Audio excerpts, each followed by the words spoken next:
Hey everyone, Kassandra Brooks here with AMIClubwear.com, and I'm so glad to be back. I missed you girls. I don't know if you've noticed. Maybe you saw our fashion show video, or if you follow me on Twitter, then you probably already know I've been dealing with a sprained ankle. So that's why I want to bring you girls this video on how to treat a sprained ankle. It's really good to know this because a sprained ankle is one of the most common injuries.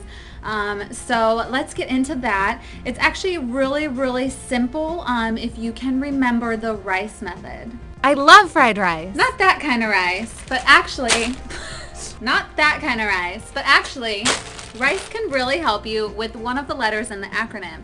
When you have a sprained ankle, rice stands for rest, ice, compress, and elevate. So obviously the rest is self-explanatory, but icing, you really want to do that in the beginning of your injury. The first 48 hours are really important. And then compressing it, you want to wrap it with an ace bandage or put a splint on it, and then also you want to elevate it above your heart. So let's jump into really what all of that means. And I also want to share with you some of the stuff I did while I was stuck at home resting my ankle. This will give you inspiration on how to have fun with a sprained ankle. So the first letter in rice is obviously R, and that stands for rest. Resting is really key to your healing process. And actually what a sprained ankle is, let me explain it to you really quick. It is actually when you damage the ligament in your ankle. So mine actually happened, I fell down the stairs and I came down on my ankle. Say this is your foot, I came down sideways. So it totally twisted and it stretches those ligaments so much that it hurts to put pressure on it. You can't really walk on it. And there's different degrees of spraining your ankle, but if it really hurts to put pressure on it, you really need to rest. Oh, there, baby ankle. It's okay. You'll be better soon, I promise. And you also want to protect it. Make sure you're not going to injure it again. This can mean using crutches. Crutches are the best way to keep the weight completely off of your foot. If it hurts for you to walk, you probably shouldn't be walking on it yet. So crutches are going to help you get around without putting the weight on it. Oh my God. Why is that not?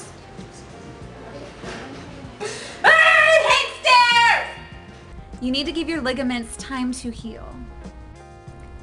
Icing is really important. You want to make sure that you ice often and you ice early. The first 48 are the most important hours to be icing your ankle. It's really going to help reduce the swelling and in turn reduce the pain that you're experiencing. What works great are these gel packs. It's so cold. Ah! Breathe through it. You can do it. Don't look, it hurts, it's cold, ah! So this is something that you should have before you get injured. So run to your local pharmacy and grab one. They're only a few bucks. Keep it in your freezer for, just safety. And then if you're not injured, you can toss these in your lunch and keep your food cold, I guess. But what works great if, like me, you were stranded at home and you didn't have an ice pack, I ended up using fried rice. You should definitely eat that right now. It looks so good. You definitely don't want to eat that. It's supposed to stay frozen the whole time. Don't listen to her. It's going to be delicious. It's really dangerous to thaw foods and refreeze them and thaw them and then eat them. You definitely don't want to eat that. Well, what's a little tummy ache between friends? This was actually fried rice that I got from Trader Joe's that I didn't like. I had bought 2 bags at one time. I used one, didn't like it, and this has just been sitting in my freezer. So I decided to use it on my foot, and you really can use anything that's frozen. I found that like frozen vegetables like corn or peas or this fried rice are really going to kind of mold to your foot and they keep the cold pretty long time. So if you have 2 things, you can actually rotate because it is going to take a while for the fried rice to cool back down or the gel pack, so you can alternate between them. And you want to ice your leg for everyone says different things. You can do 10 minutes on and 10 minutes off, or you can ice it for at least 3 times a day, 20 minutes at a time. Make sure that you don't go over 20 minutes because you begin to lose the effects. Now that brings us to letter C in the RICE acronym. So C stands for compression, and this is really important because it is going to help reduce the swelling as well, and then it's also going to help keep your ankle in place. Sometimes it hurts to move your ankle around when you have a bad sprain, and you can further injure it by moving it around. So to compress your ankle, put something on it that keeps it really tight and immobile is really going to help heal it. I actually went to the urgent care because I was a little nervous that possibly I fractured my ankle or something like that. So I do recommend, if you're experiencing a lot of pain, it's just on the safe side to head to your physician and get some x-rays done. That way you can make sure that it's not broken or fractured. But while I was there, they actually gave me this. And this is just a splint that goes onto your ankle. I'll show you how it goes on.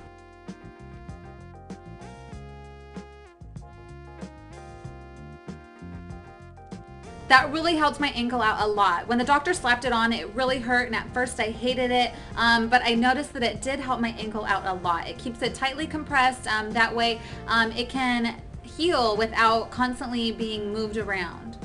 One thing you want to remember when you are doing the compression technique, if you're using an ACE bandage at home, you want to wrap it tightly, but make sure you're not wrapping it too tight that you lose sensation in your foot. You definitely need blood flow to be going there. It's going to help your ankle heal. If you cut off the circulation, that's not doing you any good. Last up in the RICE method is E for elevate. Elevating is going to be really, really important to your healing process as well. They're all super important. But this is going to help alleviate the pain. So when this first happened to me, my foot was throbbing. So by elevating it, it helped with the pain, and then it also helps with the swelling. And to properly elevate your foot, you actually need to get it up above your heart. So that's how you know you're doing it properly. And then this is going to be kind of difficult when you're sleeping. So you may have to invent a crazy sleep pattern for the next few days to a couple weeks, but it will help, I assure you. So with all of those tips combined, you will be on your way to hopefully a quick recovery. And while you're recovering, let's do something. Eat a pickle. What is that? Ooh, that's kind of spicy. Well, let's try it again. Yep, definitely spicy. Breathe. I just can't stop eating it. Whew. Eat a juicy watermelon. This thing is perfect. Wait. Oh no, I did not. Yep, definitely left the knife in the kitchen. Ugh, I can't believe I did that. I'm definitely not walking back. Let's try it. Let's just, go do it. No, it's not working. Try again. Oh, you got, nope, definitely not gonna work. Take a little snooze. Eat some banana chips. Ooh, these look so yummy. Kind of salty. Doesn't really taste like a banana. Better try it out. This is so good. Don't mess with me and my banana chips. Eat a real potato chip. Come to mama. Yup, that's what I'm talking about. Rest your eyes for a minute. Eat some fried rice. Probably not. I'm not really supposed to eat this. Take a cat nap. Eat some bubble gum. I love bubble gum. 2. Let's see. Let's go for number 3. You can do it. 3. Let's go number 4. Number 4. Yeah. Don't know if I can get through 15 gumballs. Pass out from the exhaustion of trying to eat too many gumballs. Wake up with gum in your hair. Ugh, sick. Pass out. Check your Facebook. I have a friend request from Grandma. Oh no, I better take those Cabo pictures down. Paint your stubby fingernails. Read a magazine. I'm not even sure why I have this subscription anymore. Seeing that. What do we have going on here? Nope, nothing special. Wait a minute. Is that the Justin Bieber kid? Wow, he is kind of cute. Definitely would never admit that to anybody though. He's a little young for me, but mama like. Rawr, mama like. New perfume, you say? Wow, that is like a nosegasm. Oh, I'm definitely a believer now. Wow. No one's looking. Ooh, Justin. Mwah. You are sexy. I want to smell like you. I want to bathe in you. I want you all over my body. Yes. Oh, Beebs. I will call you later. Don't tell anyone. Watch reruns of The Jersey Shore. Ugh, really? Wow, this is hurting my brain. This makes me want to pull my hair out. No, literally, this makes me want to pull my hair out. Oh, that was kind of gross. Choreograph a crutches routine for Broadway. Watch Keeping Up with the Kardashians. Watch every single wedding show on TV you can possibly find. And grab a box of tissues. Watch reruns of America's Next Top Model. And cry because you never made it. So there you have it. Having a sprained ankle can be lots of fun. Not really. But anyways, at least now you know how to treat a sprained ankle and you have some ideas of what can keep you from going crazy. Thanks for watching, girls. Love you all. Bye.